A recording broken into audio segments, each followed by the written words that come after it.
Assalamualaikum everyone, I'm Samiha from Cook with Sam, and today I'm going to show you how to make this delicious Gnanakatha recipe. It's a quick and easy recipe, so let's get started.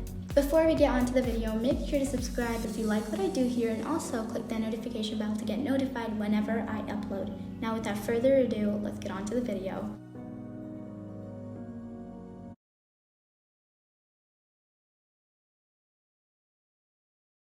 Firstly, add 500 grams of flour and sift 500 grams of icing sugar and mix both together.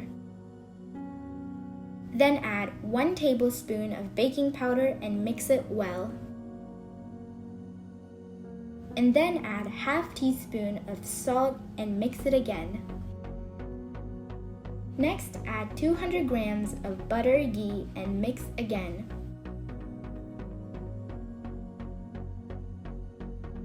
After it's mixed, you should get a scrambled flour mixture. That will lead you to the next step, which is to add 1 teaspoon of vanilla and 1 teaspoon of almond essence. And mix to combine well.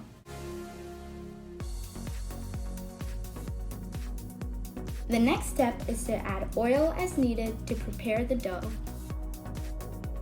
And add more oil if needed.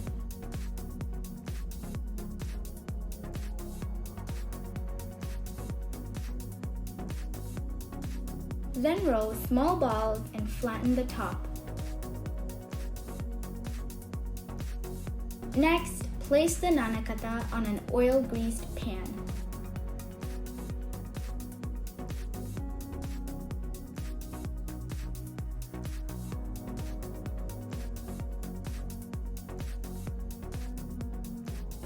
Then finally, bake it in a 180 degrees Celsius preheated oven for around 20 minutes. Serve it for tea and enjoy! Thank you guys so much for watching this video. If you enjoyed it, make sure to give it a big thumbs up, and I'll see you guys in the next video. Bye!